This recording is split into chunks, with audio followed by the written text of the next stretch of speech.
Son las 7 en punto de la mañana. Buenos días, dominicanos, dominicanas, ciudadanos y ciudadanas del mundo. Julio Martínez Pozo. Los comentarios de los temas más importantes en el programa de mayor influencia de la radio y la televisión nacionales. Buenos días a todo el equipo del Sol de la Mañana. Buenos días a todas nuestras audiencias. Y nuestro agradecimiento a RCC Media, esta gran familia de RCC Media. Ayer pues estuvimos en la fiesta, en el agasajo navideño de RCC Media, que se celebró en Jalao.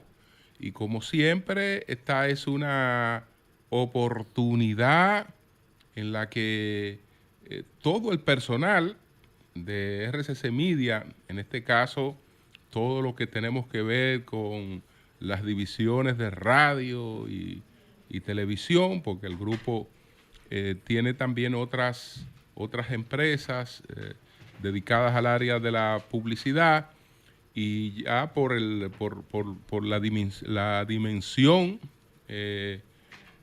digamos que se dividen las actividades. Pero lo de siempre, señores, la familia Espaillá, don Antonio, doña Monse y sus hijos, tanto Sofía como Ricardo, se esmeran en que la familia de RCC Media se sienta como eso, como una familia. Y es un momento muy especial de integración, de confraternidad. La verdad es que uno la pasa realmente muy bien. El trabajo, el lugar donde uno labora, no es solamente el lugar donde uno se gana el sustento. El lugar donde uno labora es el lugar donde uno vive también, en gran medida, la vida. Y por eso tiene que ser un espacio en el que la gente se sienta con confort, que se sienta en su casa, que se sienta parte de una familia y que entienda que lo que realiza aporta y se reconoce. De manera que nuestras felicitaciones. Señores, miren, voy a tratar de abarcar estos temas en el día de hoy, porque hace días que quiero empezar a hablar de algunas cosas muy oportunas para estos días. Y hoy hablaré un poco de cómo se difuminó la escatología evangélica, aquel propósito escatológico que en principio caracterizaba el mensaje de Jesús, cómo eso se difuminó y se convirtió o se trató de convertir en otra cosa. Me pregunto por qué el wokismo ha empezado a hacer las maletas en la administración del presidente Abinader. 2 funcionarios woke ayer le pusieron su renuncia al presidente Abinader. Y entonces, señores, lamentablemente, la imagen de la República Dominicana queda muy afectada, pero muy afectada, con los retorsiones de la historia de la droga capturada en Caucedo. Señores, eso tiene que tener consecuencias realmente drásticas, porque de lo contrario, la palabra de la República Dominicana en esa materia no valdrá 2 pesos. No valdrá 2 pesos. Resulta que cogimos una droga que aparentemente se había acumulado en la República Dominicana, yo no sé durante cuánto tiempo, y quisimos presentarla como la captura del cargamento más grande, atribuyéndole su origen a otro país. Pero parece que, como se dice ahora cuando se borran las cosas de las redes, que ese país tenía planta y estaba preparado para demostrar que eso no había salido de allá. Y entonces, ya usted sabe en la que estamos. Pero bueno, para no digregarme mucho, porque tengo que volver a ese tema, yo quisiera pues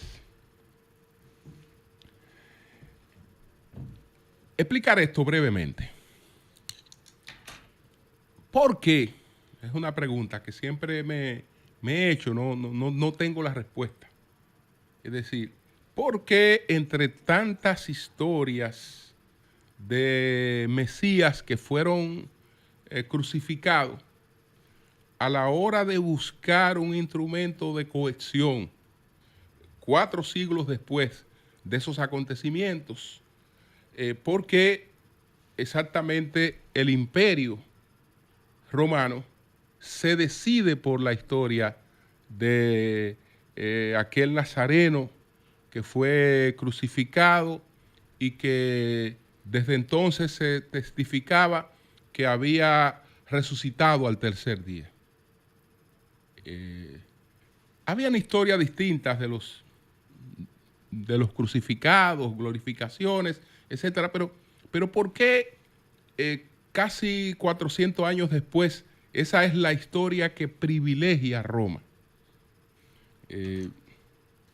Pudo haber sido, por ejemplo, la de Ezequías, que se rebeló y lo crucificaron junto a varios de sus seguidores, la de Judas el Galileo, el padre de la cuarta filosofía, que el movimiento de Jesús se relacionó mucho, probablemente en lo que hizo Roma con él, estuvo la similitud que advertía con el movimiento de Judas el Galileo, que fue crucificado, Simón de Perea. Hay muchos nombres de crucificado, pero específicamente se escoge la historia del Nazareno para buscar un instrumento de cohesión a un imperio que ya se venía desvaneciendo y que sabía que no podía sustentarse con la sola fuerza de su dominio militar, sino que necesitaba realmente instrumentos ideológicos para sustentarse, y este era uno. Entonces, bueno, se escoge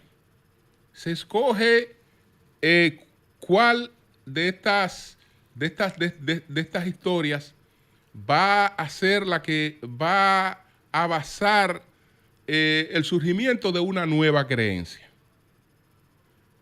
Entonces, al escoger esa historia, lo único que hace Roma es que tiene que descafeinarla. Es decir, vamos a privilegiar la historia del Nazareno, pero a esa historia del Nazareno tenemos que quitarle todo el componente nacionalista, revolucionario nacionalista. Y a las pretensiones regias, porque a los otros lo crucificamos también por pretensiones regias, al Nazareno se le apresó y se le crucificó por sus pretensiones regias, pero las pretensiones regias de él vamos a hacerlas extraterrenas, es decir, él no aspira a ser un rey de este mundo. El reino de él no es de este mundo, no es un reino que busque el desplazamiento ni que sea contrario al Imperio Romano, porque él está planteando algo extraterreno. Bueno, todo esto se lo digo porque a la hora de que se dispone el concilio, donde se van a escoger los textos de los evangelios, que eso ocurrió por allá por el año 398 en Hipona. Eso hoy es Argelia. En Hipona, en el 398, pues vamos a escoger entre cientos y cientos de evangelios cuáles son los que nosotros vamos a privilegiar. Y esos cientos y cientos no eran solamente de evangelios con nombres distintos, eran evangelios atribuidos a los mismos autores, porque podían haber muchísimas versiones atribuidas a Marcos, podrían haber muchísimas versiones atribuidas a Mateo. Recuérdese que no teníamos la imprenta. La imprenta no es que crea el libro, sino que lo estandariza. Entonces, antes de tener la imprenta, un libro era una copia manuscrita. Y en esa copia manuscrita hacía que cada libro fuera diferente. Porque cualquier entretención o cualquier interpretación del copista daba un texto totalmente diferente. Y acuérdese que lo que se llegaba a la copia eran también tradiciones orales, es decir, eran cosas que variaban. Por eso usted podía tener muchísimas versiones de una sola cosa.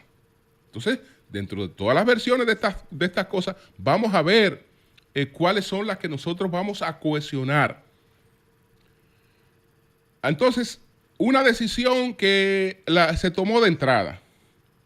Ok, esta historia tiene dos versiones, básicamente.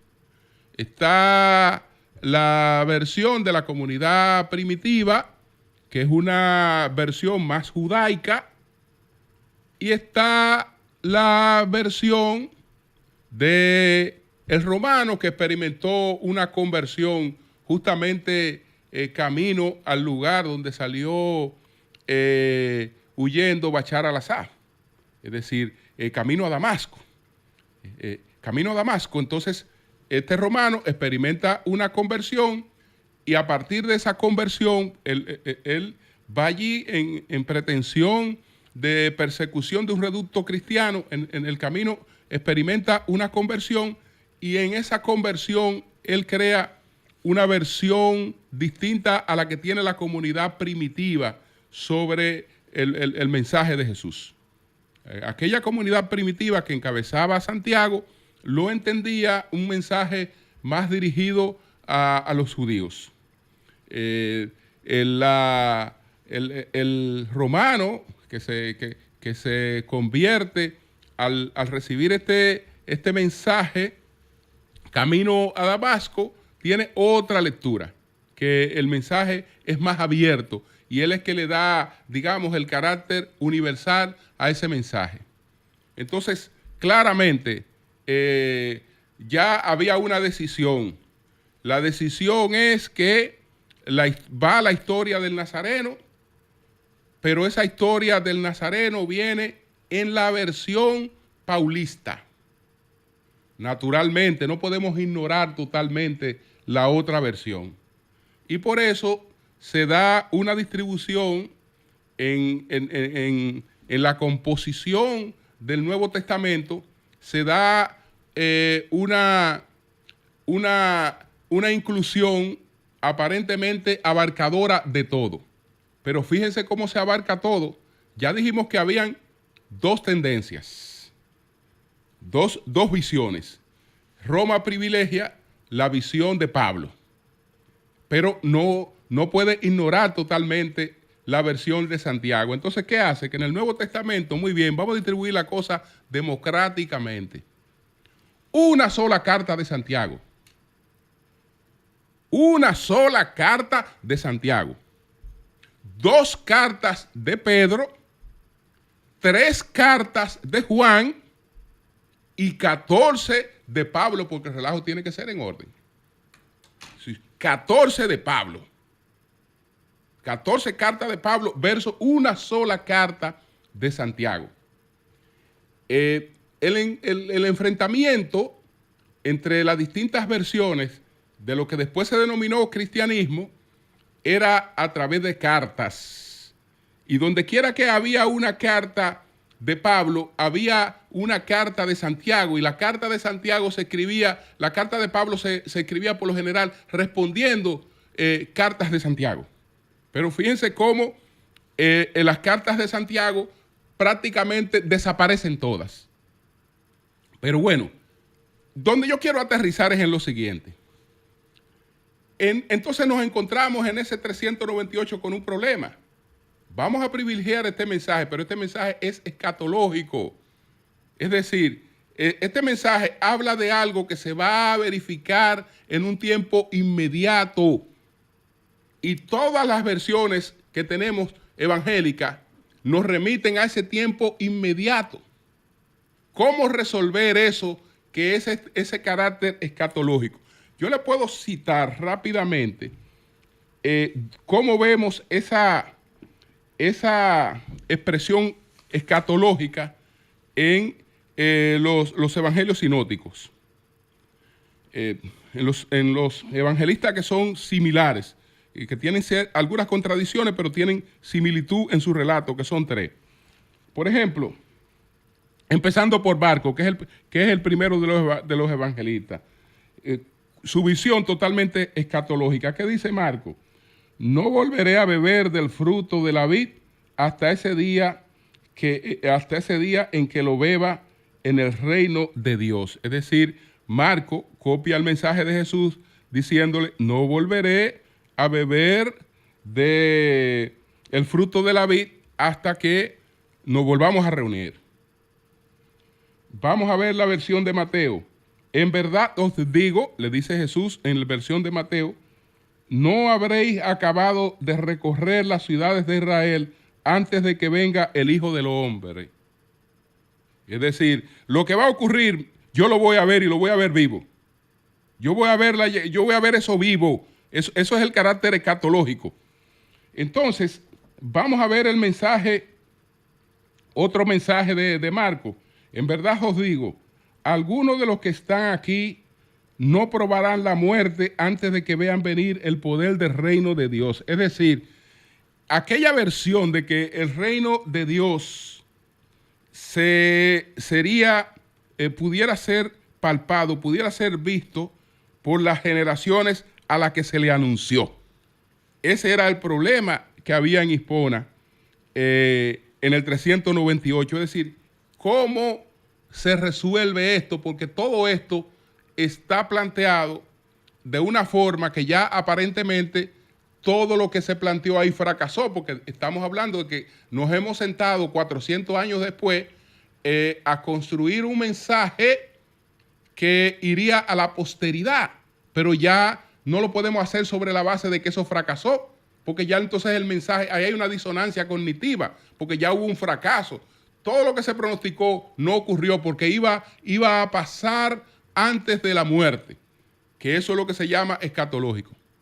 Bueno, resulta que los obispos se fueron, después de muchas deliberaciones, se fueron a dormir y al día siguiente apareció en una versión de Lucas la solución a esa cuestión escatológica.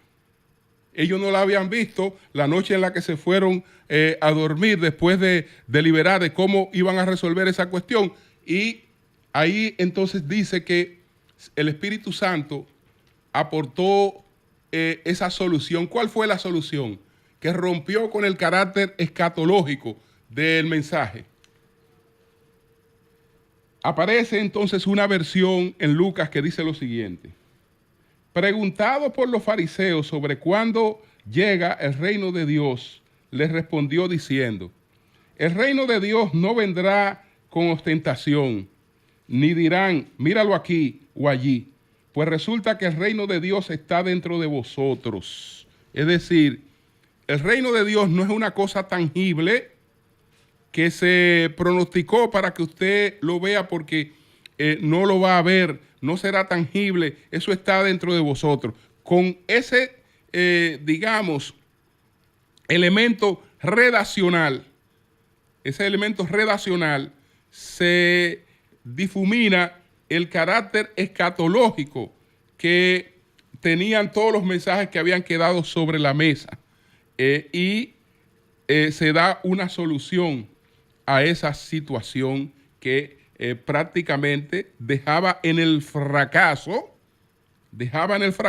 todas las versiones que quedaron sobre la mesa en aquel cuarto donde luego el Espíritu Santo también ayudó a hacer la selección más apropiada, porque tampoco así se sabían cuáles se iban a escoger y cuáles no se iban a privilegiar. Y hubo una solución en la que los presentes dicen que intervino el Espíritu Santo y eso hay que respetarlo. Señores, lo dejo ahí porque hay dos temas que no puedo dejar de tratarlos. Miren, lo de Pavel Issa tiene dos componentes. Un componente es que es claro que es una expresión de inconformidad.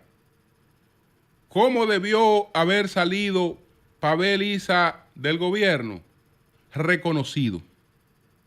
Porque Pavel Issa es una persona, un economista muy bien formado. Y cuando el presidente presentó su propuesta de reforma, entre quienes explicaron esa propuesta de reforma estaba Pavel Issa, es decir, que Pavel Issa era parte de esa propuesta de reforma. Desmontarse, aunque en la carta sugiere que lo ha hecho porque supuestamente ya las cosas han avanzado, no refleja otra cosa que un desacuerdo, que un descontento, que una protesta. ¿Por qué? Porque se supone que él es parte de un equipo. Mira, vamos a unificar estas instituciones. Tú vas a ayudar a unificar estas instituciones y al final del camino se supone que el presidente al ministro que va a desplazar le tiene una distinción, porque no era porque el ministro era incompetente, sino porque hay otros criterios a la hora de buscar una unificación. Es decir, que se supone que eso se resolvía de manera elegante. No se resolvió de manera elegante. Pavel renunció. Y esa renuncia es una protesta. Eso es una expresión de inconformidad. Yo no sé con qué. Probablemente con el hecho de que a la hora de la hora se llega a una conclusión clara. Hacienda y economía y desarrollo, planificación y desarrollo, se parecen, pero no son arientes ni parientes. Hacienda trabaja con las cuestiones inmediatas, que la deuda, que la cuestión de los ingresos, que la fiscalidad, que la economía, que una serie de cosas para lo inmediato, para la sostenibilidad inmediata. Economía, planificación y desarrollo es el instrumento del futuro. No es del día a día. El que maneja el día a día no puede manejar el futuro.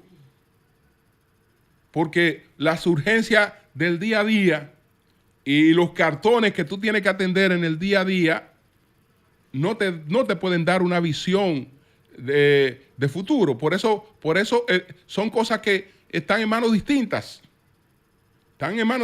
Sí. Nuestra planificación estratégica hacia el futuro en un mundo cambiante.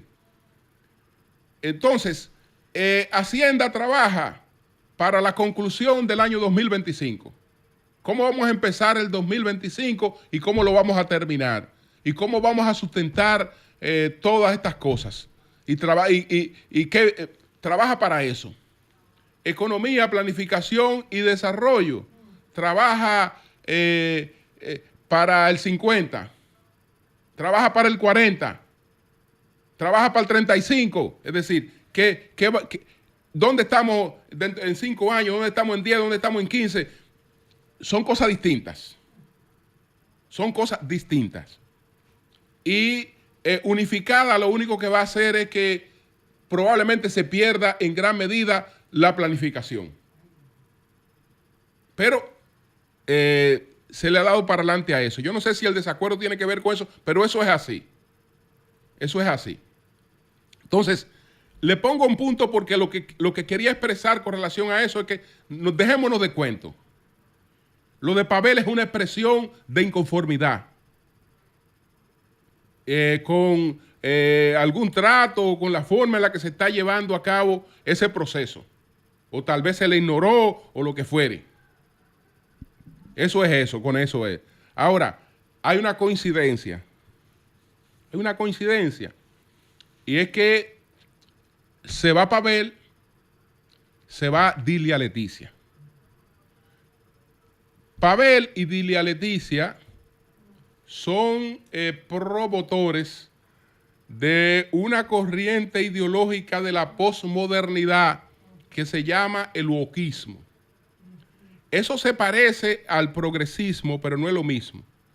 En alguna medida hacen esquina, se juntan y coinciden, pero progresismo y wokismo no es lo mismo.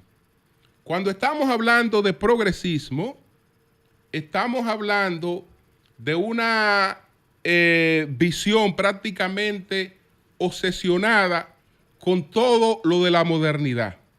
Es decir, el progresismo privilegia y considera que todo lo nuevo es superior a lo pasado y realmente siente antipatía por todo lo que deviene del pasado.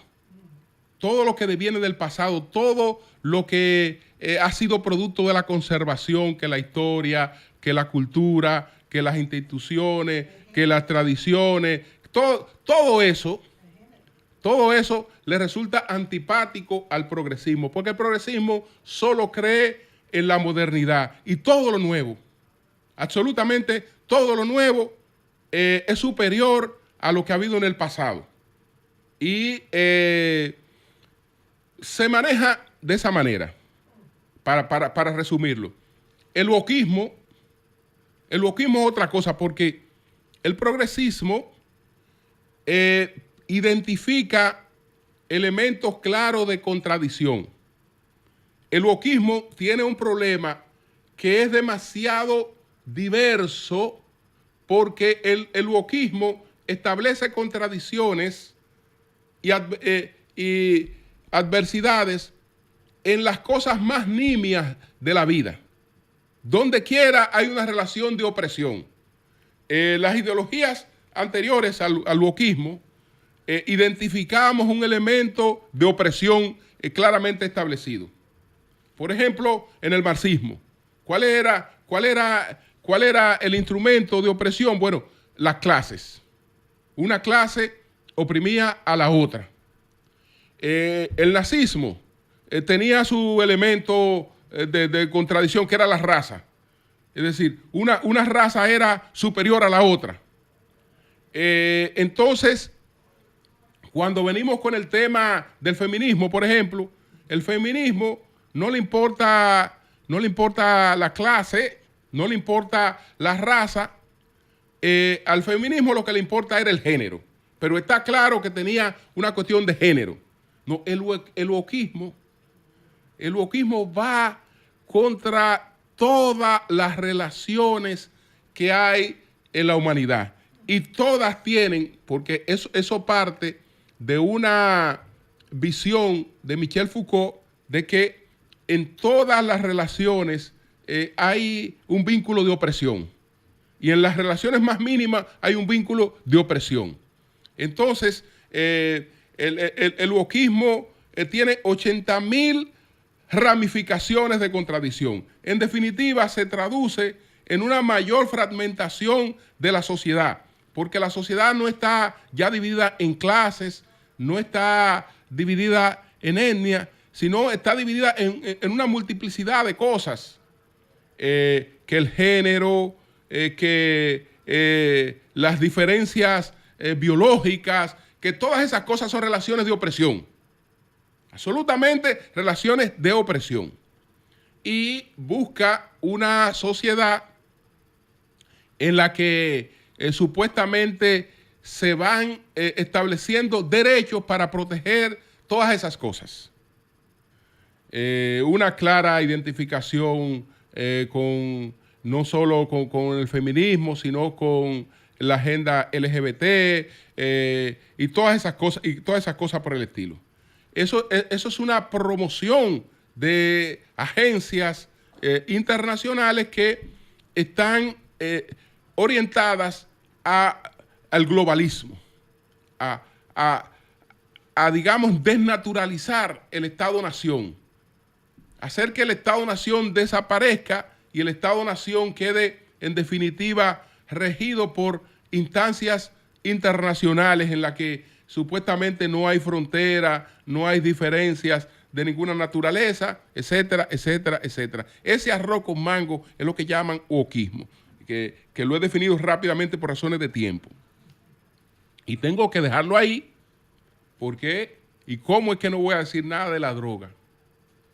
Tengo que pasar a la droga. Señores, qué vergüenza, qué maldito papelazo acabamos nosotros de hacer. Qué maldito papelazo. Le hemos presentado al mundo que en la República Dominicana se ha capturado el mayor cargamento de droga de toda la historia. Y hemos dicho que esa droga venía de Guatemala. Y nosotros, que somos los más efectivos de la región, una droga que nos trajeron de Guatemala, nuestras autoridades y nuestros mecanismos de inteligencia y nuestra eficiencia, detectó la droga que no pudieron detectar ni Guatemala ni Honduras. Y la campeona de la bolita del mundo, que es la República Dominicana, detectó esa droga y la presentó en una rueda de prensa como producto del golpe mayor que se le haya dado al narcotráfico. Resulta que esa droga no sale de Guatemala. El presidente de Guatemala es tan contundente, lo que quiere decir que ese es un informe de la DEA. El presidente de Guatemala, que se llama este presidente Arévalo, el presidente Arévalo, Bernardo Arévalo, dijo: miren, señores, es más, ya las autoridades dominicanas, dijo él de manera contundente, admitieron que esa droga fue en la República Dominicana que estaba. Arévalo dijo: no es solo que no salió de Guatemala, que fue el primer puerto, no. Tampoco salió de Honduras. Esa droga era de República Dominicana y estaba en República Dominicana. Lo que quiere decir que las autoridades que le dijeron a este país que esa droga venía de Guatemala saben de dónde provenía esa droga. Lo que hicieron ese montaje, yo no sé con qué propósito, saben que esa droga ni venía de Guatemala ni venía de Honduras. Era extraño porque difícilmente el narcotráfico arriesga en una sola operación esa cantidad de drogas. Entonces, señores, aquí pasó algo. O esa droga la tenían por ahí, o esa droga se fue acumulando, o se descubrió algo que había que dar una cuestión, algo había que hacer. En definitiva, señores, nosotros tenemos el título hoy de los más grandes mentirosos de la región. Yo no sé si nos vamos a quedar con ese título, así por así. Pero no valemos dos cheles con relación a lo que es la política hoy de confrontación y de enfrentamiento del narcotráfico. Nosotros no somos más que unos sinvergüenzas. Cambio y fuera.